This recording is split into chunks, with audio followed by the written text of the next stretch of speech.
ఇక తెలంగాణ అసెంబ్లీ సమావేశాన్ని ఇప్పుడు ప్రత్యక్షంగా చూద్దాం. ఈరోజు తీసుకోవడం జరిగింది అధ్యక్ష. రాష్ట్రానికి సంబంధించినంతవరకు అన్ని రంగాలు ఏ రంగం అభివృద్ధి చెందాలన్నా అవసరమైనటువంటి విద్యుత్ పైన, విద్యుత్ ఉత్పత్తి పైన, ఆ విద్యుత్తులో ఉన్నటువంటి ఇబ్బందులపైన, వాటన్నిటిపైన కూడా ఈ సభకి అలాగే ఈ రాష్ట్ర ప్రజలకు కూడా వాస్తవ పరిస్థితులు తెలియాలనేటువంటి ఆలోచనతోనే ఈ శ్వేతపత్రాన్ని ఈరోజు ప్రవేశపెడతా ఉన్నాం అధ్యక్ష. రాష్ట్ర ఆర్థిక పురోగతిలో, రాష్ట్ర అభివృద్ధిలో విద్యుత్ రంగం కీలక పాత్ర పోషిస్తుంది అధ్యక్ష. పరిశ్రమల అభివృద్ధికి, వ్యవసాయ రంగ పురోగతికి, సేవారంగం అభివృద్ధికి నమ్మకమైనటువంటి విద్యుత్ సరఫరాయే వెన్నెముక అధ్యక్ష. వైద్య రంగంలోని అత్యవసర సేవలకైనా, రవాణా మరియు సమాచార రంగాల మనుగడకైనా నాణ్యమైన విద్యుత్ సరఫరా చాలా ముఖ్యం అధ్యక్ష. రాష్ట్రంలోని ప్రజల నాణ్యమైన జీవన శైలిని సూచించేది కూడా విద్యుత్ అధ్యక్ష. మొత్తంగా చూస్తే ఆర్థిక పరంగా, నిర్వహణ పరంగా విద్యుత్ రంగం పరిపుష్టంగా ఉండటం రాష్ట్ర మనుగడకి చాలా అవసరం అధ్యక్ష. తెలంగాణ రాష్ట్రం ఏర్పడే నాటికి టీఎస్ జెన్కోలో స్థాపిత విద్యుత్ ఉత్పత్తి సామర్థ్యం 4365.26 మెగావాట్లు అధ్యక్ష. రాష్ట్రం ఏర్పాటు కన్నా చాలా ముందుగానే ఆనాటి నాయకులు ముందు చూపుతో తెలంగాణలో 2960 మెగావాట్ల విద్యుత్ ఉత్పత్తి కేంద్రాలకు అవసరమైన ప్రణాళికలు, పనులు అప్పటి నాయకత్వం ఆలోచన చేసి ఏర్పాటు చేసి ప్రారంభించింది కూడా అధ్యక్ష. రాష్ట్రం ఏర్పడిన తర్వాత ఉత్పత్తి ప్రారంభించిన ఈ కొత్త విద్యుత్ ఉత్పత్తి కేంద్రాలే తర్వాత కాలంలో తెలంగాణలో నాణ్యమైన విద్యుత్తును అందించడంలో కీలక పాత్ర పోషించాయి.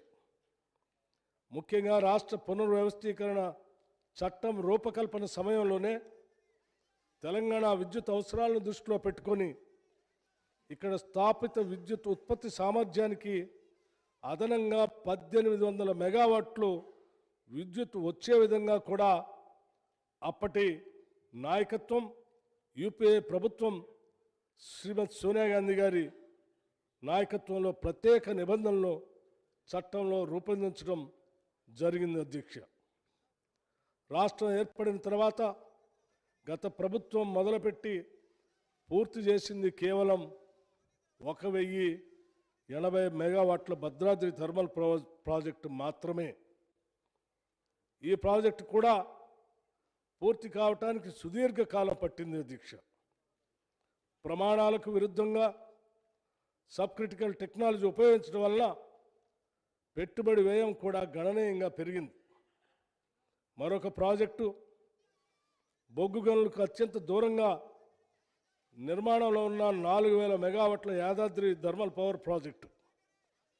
ఈ ప్రాజెక్టు వ్యయంలో కేవలం బొగ్గు సరఫరా అదనపు వ్యయమే సంవత్సరానికి 800 కోట్లు అధ్యక్ష. ప్రాజెక్టు జీవితకాలం 30 ఏళ్ళు అనుకుంటే ఈ వ్యయం మరింత భారీగా ఉండబోతా ఉంది అధ్యక్ష. ప్రస్తుతం రాష్ట్ర విద్యుత్ రంగ పరిస్థితి చాలా ఆందోళనకర పరిస్థితిలో ఉన్నది అధ్యక్ష. డిస్కమ్లు ఇప్పటిదాకా మూటగట్టుకున్న నష్టాల మొత్తం విలువ 62,461 కోట్లు అధ్యక్ష.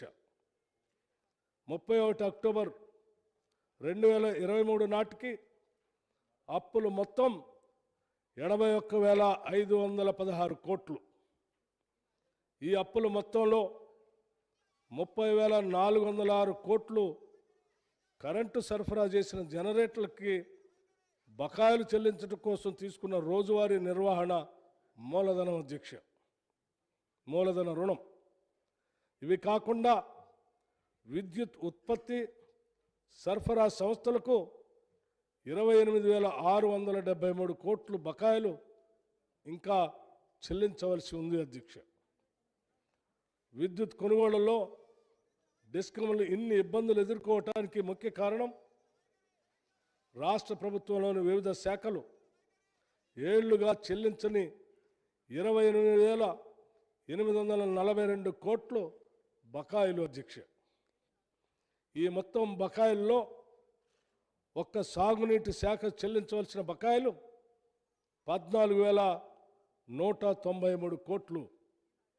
ఇవి కాకుండా విద్యుత్ కొనుగోళ్లు వాస్తవ సర్దుబాటు ఖర్చుల కింద ట్రూ అప్ కింద గత ప్రభుత్వం డిస్కామ్కి చెల్లిస్తానని మాట తప్పిన 14,928 కోట్ల భారం డిస్కామ్ల ఆర్థిక స్థితిని మరింత కుంగదీసే అధ్యక్ష.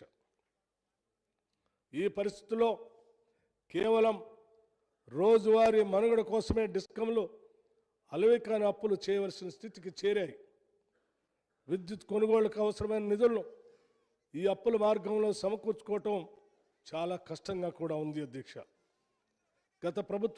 గత ప్రభుత్వం సకాలంలో చెల్లింపులు జరపకపోవటం వల్ల, సంస్థలకు ఇచ్చిన వాగ్దానాల్ని నిలబెట్టుకోకపోవటం వల్ల ఇవాళ డిస్కమ్లు అప్పుల ఊబిలో కూరుకునిపోయి ఉన్నాయి అధ్యక్ష.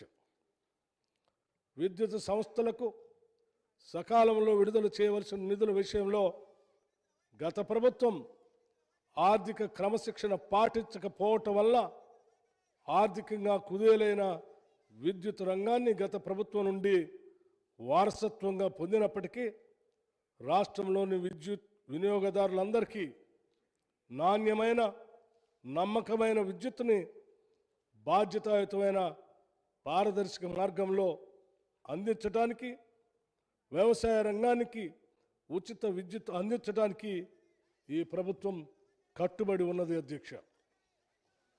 రాష్ట్ర విద్యుత్ రంగం ప్రస్తుతం ఎదుర్కొన్న ఆర్థికపరమైన సవాళ్లను దృష్టిలో పెట్టుకొని గత ప్రభుత్వం మా ప్రభుత్వానికి అనేక సమస్యలతో వదిలివేసిన విద్యుత్ సంస్థల ప్రస్తుత స్థితిని రాష్ట్ర ప్రజలకు వివరించవలసిన బాధ్యత మా పైన ఉన్నది. అందుకే రాష్ట్రం ఏర్పడిన నాటి పరిస్థితులను, తదనంతరం దాదాపు 10 ఏళ్ల పాటు గత ప్రభుత్వం విద్యుత్ సంస్థలను నిర్వహించిన తీరును, ఆర్థికంగా నష్టాల్లోకి నెట్టిన తీరును ఈ శ్వేతపత్రం ద్వారా వివరించే ప్రయత్నం చేశాం అధ్యక్ష. తద్వారా ఒక అర్థవంతమైన చర్చ జరిగి విద్యుత్ రంగ విషయంలో తీసుకోవాల్సిన చర్యల గురించి కొన్ని విలువైన సలహాలు, సూచనలు ఈ సభలోని సభ్యులందరూ,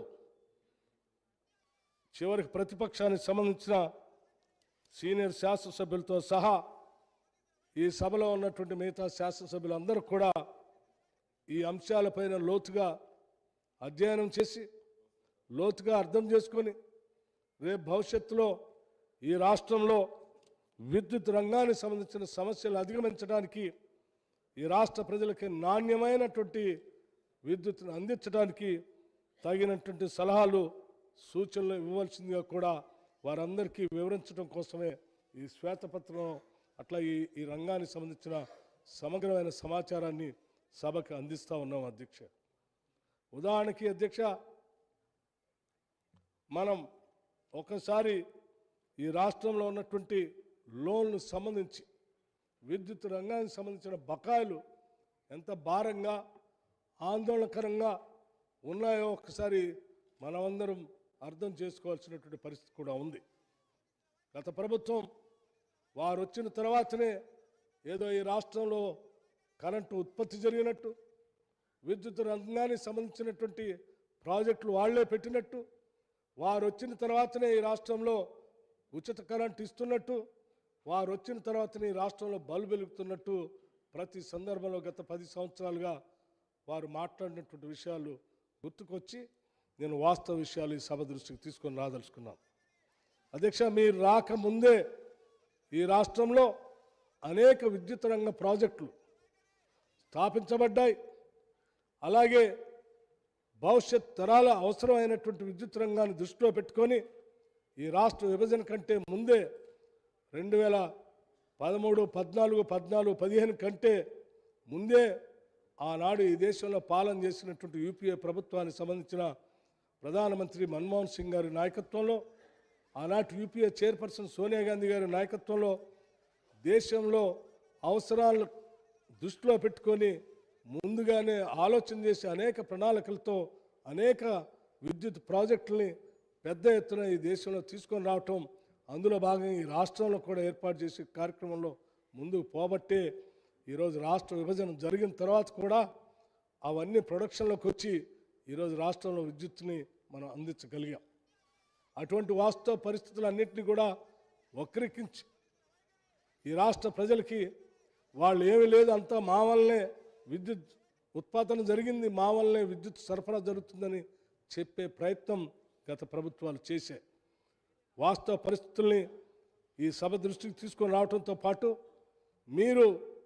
మీరు అధికారంలోకి వచ్చే నాటికి ఉన్నటువంటి ప్రాజెక్టులు, అప్పటికే ప్రణాళికాబద్ధంగా ప్రాసెస్లో ఉన్నటువంటి ప్రాజెక్టులు, ఆ తర్వాత మీరు వచ్చిన తర్వాత మొదలుపెట్టినటువంటి ప్రాజెక్టులు, వాటికి సంబంధించిన ప్రొడక్షన్లోకి వచ్చిన ప్రాజెక్టులు సమగ్రమైన సమాచారాన్ని కూడా ఈ శ్వేతపత్రంలో మేము స్పష్టంగా వివరించాం. మీరు వచ్చిన తర్వాత అదనంగా కొత్త ప్రాజెక్టులు తీసుకొని వచ్చి కావలసిన రీతిలో ఎన్ని రెట్ల రీతిలో ఉత్పత్తి కేంద్రాలను ప్రారంభించాలో ఆ స్థాయిలో ప్రారంభించకపోగా ఉన్న వాటినే కుదేలేటట్టుగా మీరు చేసిన అప్పులు అత్యంత ఆందోళనకరంగా మారే అధ్యక్ష. ఉదాహరణకి డిస్కమ్స్ సంబంధించి ఇవాళ లోన్లు ఒకసారి 2014లో కేవలం 10,783 కోట్లు ఉంటే 2023 అక్టోబర్ నాటికల్లా అది 39,457 కోట్లకి డిస్కమ్లలో అప్పుల బారిన పడేటట్టుగా చేశారు అధ్యక్ష.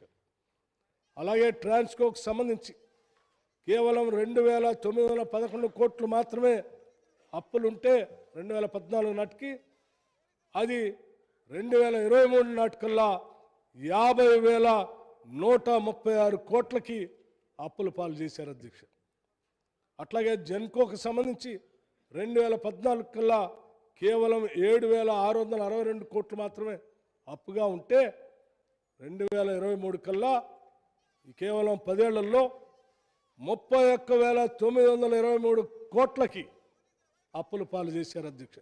మొత్తంగా ఈ విద్యుత్ రంగ సంస్థలకు సంబంధించి 81,516 కోట్లకి అప్పుల పాలు చేసినటువంటి దుస్థితి ఈరోజు రాష్ట్రంలో మన స్పష్టంగా అర్థమవుతోంది.